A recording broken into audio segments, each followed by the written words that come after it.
Kijang ini mobil yang bisa diterima oleh semua kalangan. Berbeda mungkin ada mobil yang, oh kalau mobil ini hanya untuk kalangan ini, oh mobil ini hanya untuk kalangan ini. Tapi kalau untuk Kijang ini, semua kalangan bisa menikmatinya.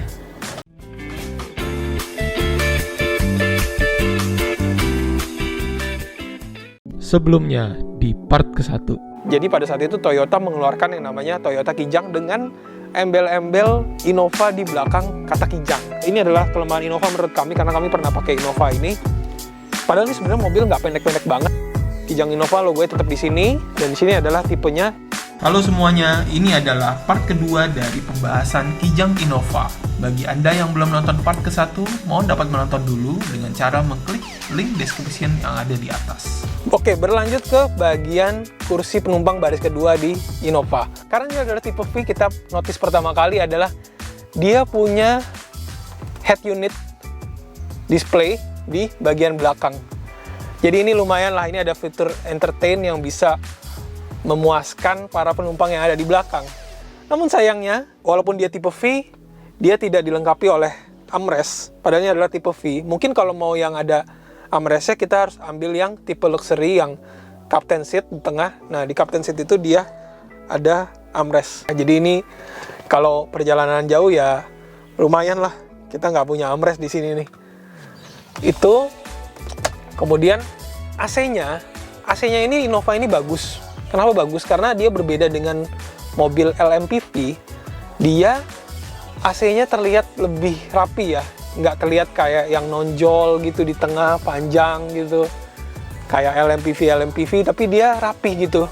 Di sininya kayak AC di kantor-kantor gitu jadinya. Ada grill-grillnya gitu. Di sini ada pengaturannya nih. Off, low, sampai high-nya ini sini. Ada lampu di sini dan sebenarnya kalau di tipe G ini nggak ada ini, jadi nggak ada lampunya. Nah, kalau di sini ada lampu tambahan. Nah, nice. Ini ada lampu dari head unitnya. Kemudian di sini ada lampu juga sebagai standar ya. Di bagian belakang juga ada lampu. Oh ya, di bagian tengah ini cup holdernya ada 4 karena di pintu ada 1. Kiri kanan ada 2 berarti, dan di sini ada lagi 2, tambahan 2 cup holder yang ada di bagian bawah. Untuk jarak tinggi 171 ini jaraknya masih jauh ya. Tingginya pun oke. Dia ada juga seat back pocket yang lumayan dalam. Ini oke juga, ada seat back pocket, bisa naruh barang, file-file gitu bisa. Sayangnya memang karena ini pada zaman itu belum begitu ngetren, dia belum ada headrest di tengah. Nah, kalau untuk yang Innova Reborn sekarang sudah ada improvement, jadi dia sudah punya headrest di tengah-tengahnya. Jadi penumpang yang duduk di tengah sini bisa ke bagian headrest juga. Oh ya, selain itu dia juga ada sedikit tonjolan gardan ya, tonjolan. Tapi tonjolannya ini ya masih bisa diterima lah tonjolannya ini. Masih belum terlalu annoying, belum terlalu mengganggu. Dia juga ada handle di sini, ada pegangan ya. Oke, gitu aja sih untuk baris keduanya. Kita bahas bagian paling belakang, baris ketiga. Sekarang kita udah di bagian bangku baris ketiga, alias bangku paling belakang dari Innova ini. Nah, tadi yang kita mau ceritain adalah waktu kita mau akses ke bangku paling belakang ini, kita harus ngelipet salah satu jok dari baris kedua. Yang kita lipat adalah yang pelipatan ini, jadi ada pelipatan 40-60 yang kita lipat yang pelipatan 40, dan ternyata dia belum one touch tumble, jadi harus 2 kali. Untuk duduk di baris paling belakang mobil ini, tinggi 171 ini masih oke, masih lega, masih bisa duduk. Dan ini adalah posisi yang enak nih. Untuk di bangku baris ketiga ini, di sini enak rasanya. Nggak kesiksa rasanya duduk di sini untuk perjalanan jauh. Dia juga tetap menyediakan headrest, 2 buah headrest untuk bangku paling belakangnya, jadi kita bisa senderan, tinggal ditarik aja, disesuaikan sama ukurannya. Jadi ini nyaman banget sih di belakang. Nah, di belakang ini juga disediakan cup holder. Cup holdernya ini ada 3 buah, 2 di kanan, 1 di kiri. Jadi kalau mau bawa minuman atau mau bawa naruh HP, naruh barang-barang, di sini masih bisa ada penyimpanan. Ini belakangnya lega, karena memang ukuran Innova ini panjang ya. Itu untuk bagian belakangnya.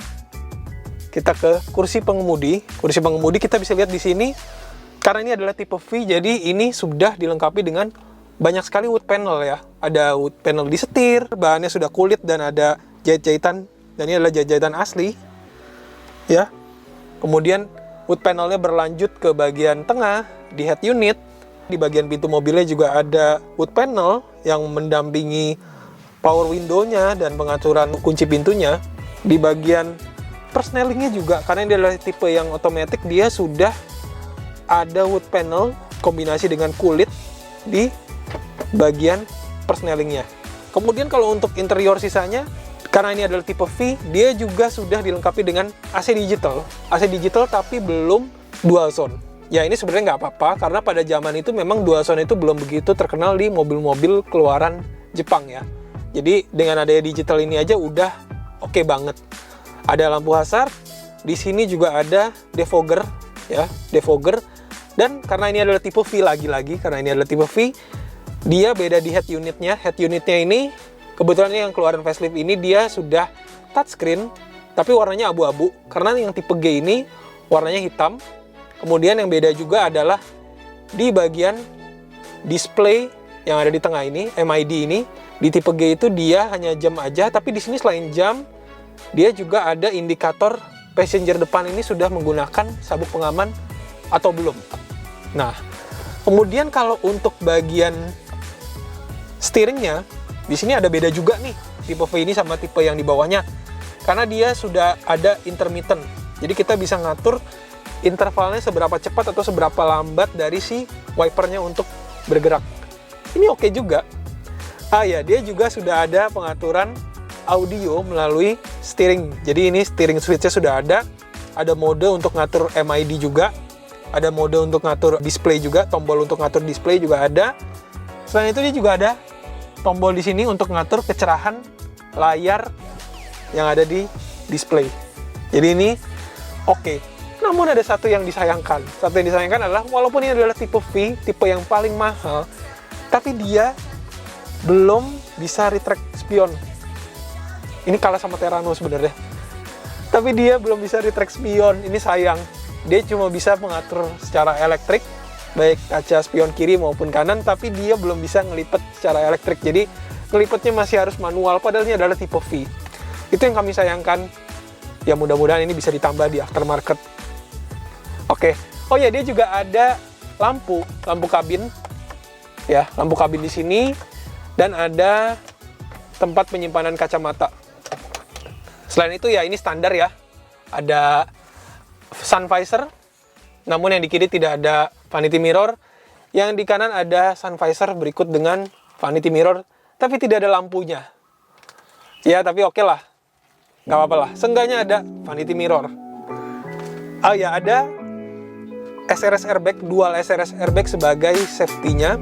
Jadi untuk tipe V, tipe G itu sudah ada dual SRS airbag di sisi pengemudi maupun di sisi penumpang depan yang ada tonjolannya. Yang bentuknya entah kenapa ada tonjolan. Harusnya kalau bisa dibikin rata gitu lebih keren lagi. Untuk laci dia ada dua.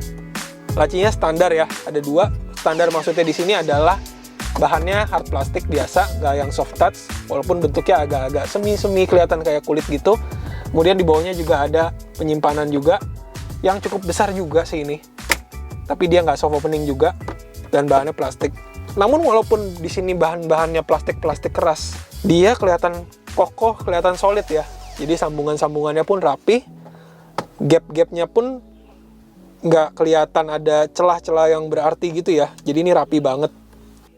Karena Innova ini kacanya landai, hidungnya nggak kelihatan. Di sini dia dilengkapi dengan kaca samping depan ya, kaca samping depan.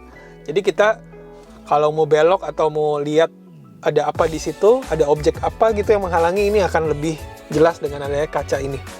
Sekarang kita berkesempatan untuk nyoba nyetir Innova ini, mobil keluarga yang second-nya bisa dipertimbangkan untuk dibeli. Apalagi kalau yang favorit itu adalah yang tipe diesel. Walaupun bensin versus diesel itu punya kelebihan-kelemahan masing-masing, kami pribadi sih memilih diesel. Apalagi ini ada yang transmisi otomatis. Tapi kalau kami sih lebih suka diesel manual. But oke lah, kita coba jalan ya. Rem tangan.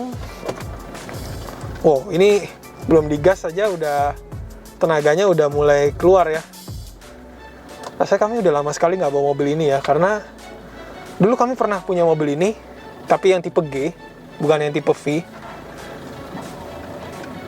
Ini belum digas saja, lari awalnya ini udah lumayan ya. Padahal dia sebenarnya kalau di atas kertas tenaganya ini dibandingkan dengan Innova Reborn yang improvement, itu bedanya lumayan, bisa beda puluhan PS ya tenaganya. Tapi ini lumayan banget larinya. Ini kita belum gas nih, masih jalan-jalan di komplek aja, lumayan. Kita pakai ini. Saya kangen sekali sih bawa mobil ini. Udah lama. Ini merupakan mobil diesel yang enak buat dikendarain. Dan Innova ini rasanya memang sulit ya. Saingannya apa Innova? Kalau kita bicara saingan Innova, Isuzu Panther yang sama-sama diesel, rasanya udah kalah jauh lah. Udah pasti ini lebih the best, karena ini keluarnya lebih muda tahunnya, dan ini teknologinya lebih baik dibandingkan dengan Isuzu Panther. Ciri khas leather frame, putaran setirnya agak banyak. Jadi kita, kalau kita mau belok nih kayak begini nih, kita harus banyak nih putarannya. Ini ciri khas leather frame ya. Dan yang kita rasain lagi adalah suara dieselnya masuk ke dalam mobil. Suara raungan dieselnya masuk ke dalam mobil. Ini lebih berisik suaranya dibandingkan dengan Innova Reborn.